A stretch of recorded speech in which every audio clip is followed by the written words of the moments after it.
What is going on, guys? Alex Chasen back here with a brand new video. Hopefully having a great day, afternoon, or night, wherever you guys are in this world. And the NBA Finals are tied up at 1 game apiece. The Miami Heat won last night, 111-108, and they're going home to South Beach with the series split. That's what they wanted.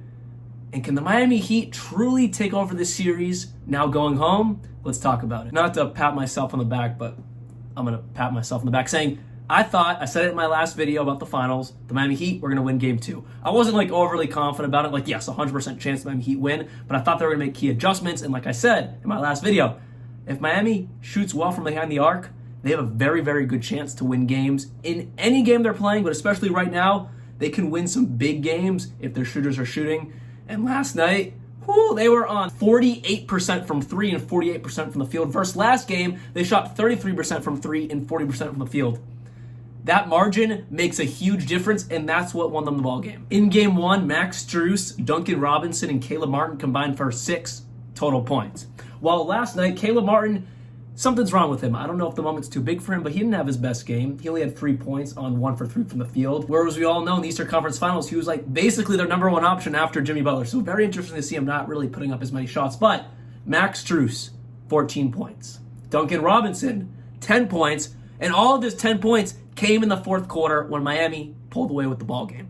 At one point, Miami was down by upwards of 15 points. No answer for Nikola Jokic, but they kept fighting. Now, I know there's some controversy about head coach Mike Malone not calling a timeout at the end of the game and just leaving it to Jamal Murray, who obviously missed the game-tying 3. I'm not mad at that. At the end of the day, this is the NBA. There was a lot of flack about Joe Mazzulla not calling certain timeouts.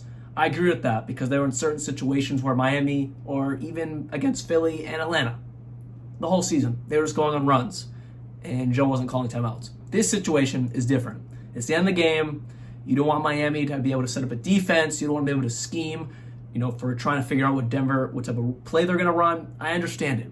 You don't want Miami to have time to think. You just want to run down the court and see what you can do. I kind of understand where Mike Malone was at and not wanting to call a timeout. I don't really understand why giving him flack is such a big trend this morning on Twitter and on NBA media on TV. I don't really get it because, again, you don't want Miami to be able to set up a good defense. You don't want them to be able to figure out what's coming and try to figure out and scheme what Malone might do with, Murray or Jokic or whoever it may be. So I understand it. I don't really think it was a bad call. Just to run through some stats last night for the Miami Heat, it's going to be very, very hard to lose ball games when you have 3 players scoring more than 20 points. Starting off with Jimmy Butler, he had 21 points on 7 for 19 from the field. And then you have Bam Adebayo, also with 21 points, 8 for 14 from the field, with 9 rebounds, 4 assists, and 2 blocks.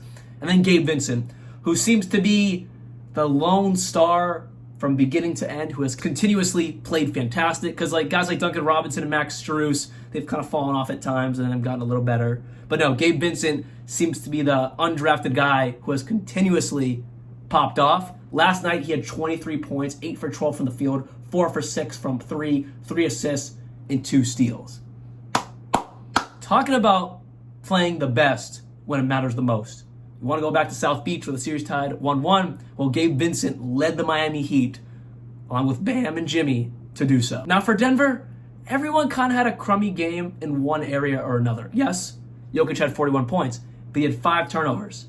You can't do that. If we're going to hate on JB for having 8, with go ahead and go do so hate on JB, you got to hate on Jokic for having 5 turnovers because you're not going to win ball games giving the ball to the other team. Now, Jamal Murray, he had 18 points, shot 7 for 15 from the field, which looks nice, but again, a lot like game 1.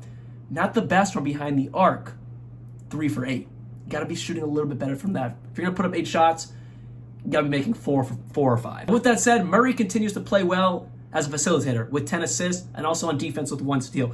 But for some reason, his 3-point shooting hasn't been fantastic in this series. But everyone else really did not play well. Yeah, Bruce Brown had 11 points, 4 for 9 from the field with 5 rebounds and 2 steals off the bench, but he had 3 turnovers.